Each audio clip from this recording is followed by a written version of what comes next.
गोटियां बहुत ही नटखट लड़का था। उसका दिमाग हरदम शैतानियों में ही लगा रहता था। सब लोग गोटियां की शरारतों से तंग आ चुके थे। गोटियां के मामा चाहते थे कि वह उनके कामों में हाथ बटाए, परंतु गोटियां का न तो काम में मन लगता था, न ही वह कोई काम तसल्ली से करता था। गोटियां के माँ बाप का बचपन में ही देहांत हो गया था, अतः उसके लिए जो कुछ भी परिवार के नाम पर था वह उसके मामा मामी थे। गोटियां का एक बड़ा भाई भी था जो दिन रात मेहनत करके मामा मामी की सेवा करता था। एक दिन गोटियां के मामा ने उसे डांटते हुए कहा, तू न काम का न धाम का, दिन भर मुफ्त की रोटियां तोड़ता रहता है। जब खुद कमाएगा तो पता लगेगा कि मेहनत की कमाई क्या होती है। गोटियां को मामा की बात दिल में चुभ गई। उसने सोचा कि यदि मामा के साथ काम करूंगा भी तो बदले में वह कुछ नहीं देंगे, इससे बेहतर है कि मैं कहीं और काम करूं ताकि कमाई भी हो, जिसमें से कुछ पैसा वह मामा मामी के हाथ पर रख सके। यही सोचकर एक दिन गोटियां चुपचाप घर से चला गया।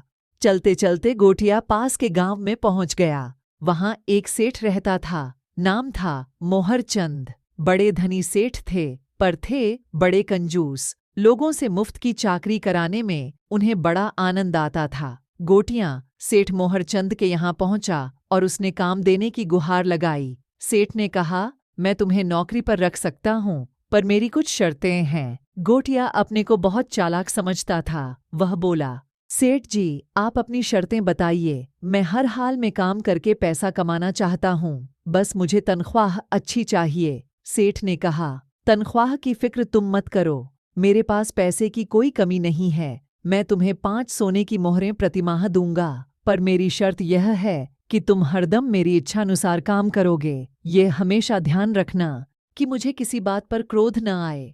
यदि मुझे महीने में एक बार भी क्रोध आ गया तो मैं तुम्हें उस माह की तनख्वाह नहीं दूंगा। गोटियां हंसते हुए बोला, यह कौन सी बड़ी बात है सेठ जी, मैं इतनी मेहनत और लगन से काम करूंगा कि आपको क्रोध का मौका ही नहीं दूंगा। लेकिन सेठ जी, आपसे एक प्रार्थना है कि आप मेरे रहने व भोजन का प्रबंध कर दें ताकि मैं आपकी खूब सेवा कर सकूं। सेठ ने बहुत प्यार से कहा, गोटियां, मैं तुम्हारे रहने का इंतजाम कर दूंगा, पर याद रखना कि दोनों वक्त तुम्हें एक पत्ता भर भोजन ही मिला करेगा। गोटियां ने बाहर की दुनिया देखी नहीं थी और न कहीं नौकरी की थी।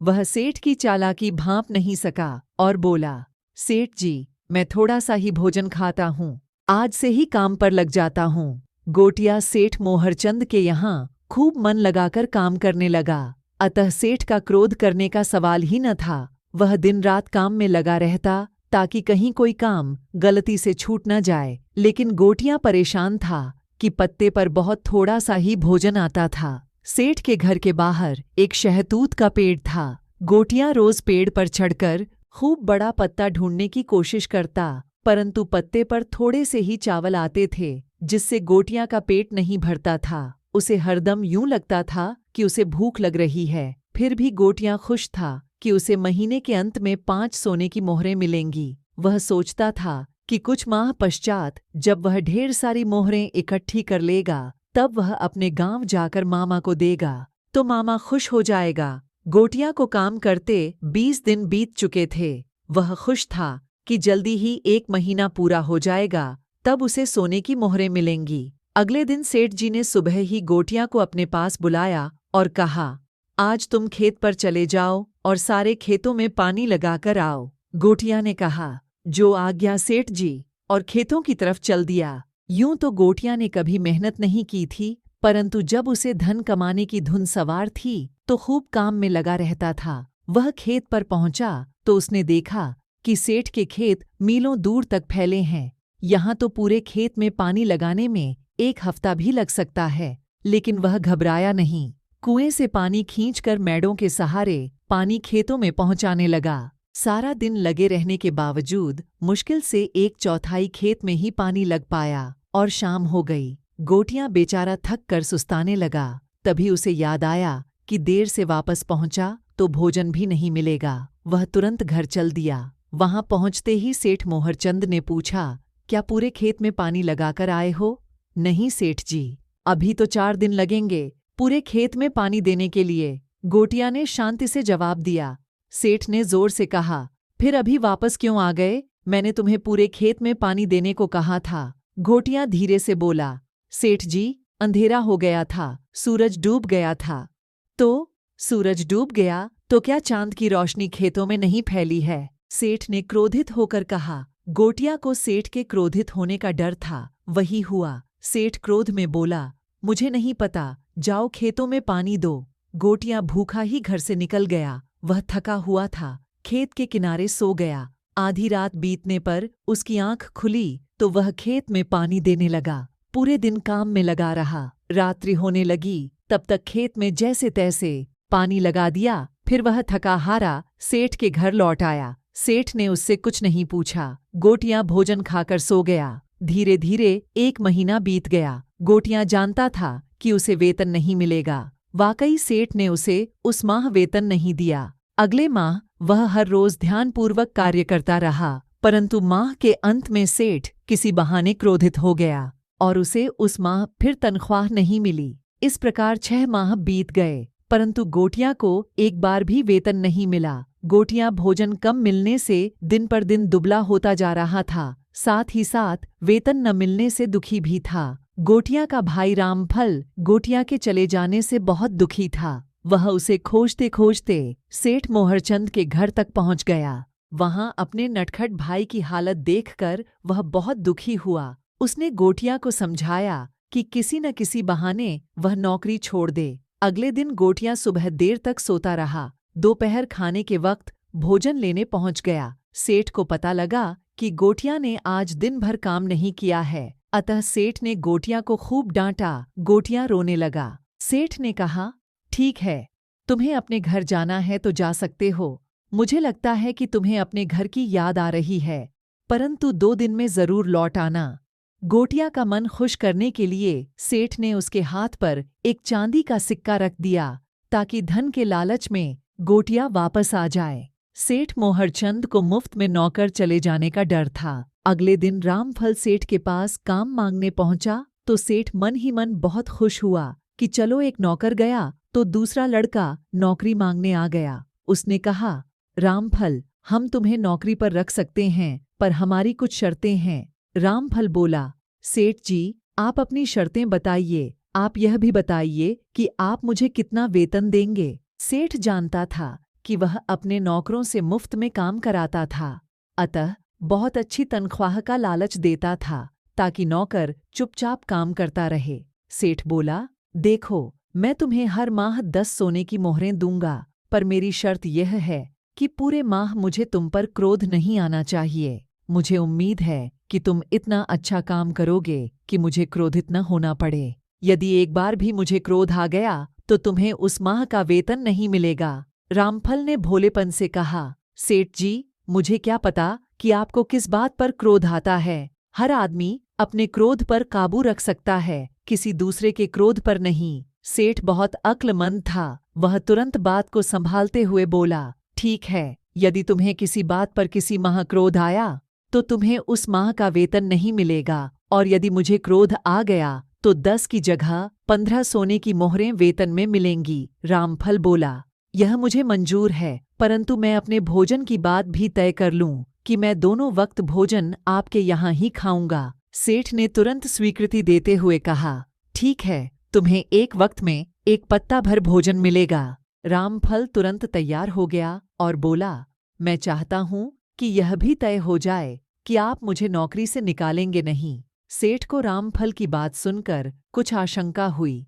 तुरंत उसे अपनी चतुराई पर पूर्ण भरोसा था। सेठ बोला, यदि मैं तुम्हें 1 वर्ष से पहले नौकरी से निकालूंगा तो 100 मोहरें तुम्हें हर्जाने के तौर पर दूंगा, परंतु यदि तुमने बीच में नौकरी छोड़ी तो तुम जुर्माने के तौर पर 50 मोहरें दोगे। यह सुनकर रामफल भीतर ही भीतर थोड़ा डर गया कि सेठ ने मुझ पर जुर्म किया तो मुझे नौकरी छोड़नी पड़ेगी, तब मैं जुर्माना कहाँ से भरूंगा। परंतु फिर रामफल ने सारी बात ईश्वर पर छोड़कर नौकरी स्वीकार कर ली। अगले ही दिन रामफल काम पर लग गया और ठीक प्रकार काम करने लगा। जब भोजन का वक्त आया तो रामफल पत्ता लेकर रसोइये के पास पहुंचा। रसोइया पत्ते का आकार देखकर विस्मित था। रामफल बड़ा सा केले का पत्ता लाया था जिस पर पूरे घर के लिए बना भोजन समा गया। परंतु शर्त के अनुसार रसोइये को पत्ता भरना पड़ा। रामफल सारा भोजन लेकर पास में बनी अपनी झोंपड़ी में आ गया, जहां गोटियां इंतजार कर रहा था। दोनों भाइयों ने पेट भर भोजन किया, बाकी भोजन कुत्तों और कौओं को डाल दिया। सेठ को पता लगा तो उसे रामफल की चालाकी पर बड़ा क्रोध आया, परंतु वह रामफल के आगे क्रोध प्रकट नहीं कर सकता था। रामफल ठीक प्रकार से पूरे माह काम करता रहा। माह के अंत में सेठ ने रामफल को अपने गोदाम में भेजा और कहा कि सारा अनाज बोरों में भर दो। शाम तक रामफल आधे बोरों में अनाज भरकर सेठ के यहाँ वापस आ गया। सेठ ने सोचा कि किसी तरह इसे क्रोध दिलाया जाए ताकि उसे रामफल का वेतन ना देना पड़े। सेठ प्यार से बोला, तुम वापस क्यों आ गए जब सारा अनाज थैलों में नहीं भरा था? रामफल ने शांति से कहा, क्योंकि मैं थक गया था, अब मैं कल काम करूंगा। सेठ को अचानक क्रोध आ गया और बोला, कल क्या करते हो? अभी जाओ और सारा अनाज भर कर आओ। रामफल जोर से हंसा और बोला, सेठ जी, अब तो मैं कल ही काम करूंगा, और हाँ, कल आपको मुझे तनख्वाह में 15 मोहरें देनी होंगी। सेठ अपने क्रोध की उलटी शर्त भूल चुका था। क्रोध में चिल्लाया, एक तो काम नहीं करते, ऊपर से हंसते हो। मैं तुम्हें 15 मोहरें क्यों दूंगा? सेठ जी, क्योंकि आपको क्रोध आ रहा है, रामफल बोला। सेठ ने अचानक अपना रुख बदला और नकली हंसी के अंदाज में बोला, ओह अच्छा, ठीक है। फिर अगले दिन सेठ ने रामफल को तनख्वाह की 15 मोहरें दे दीं, लेकिन मन ही मन निश्चय किया कि कम से कम 6 माह तक उसे कोई वेतन नहीं दूंगा।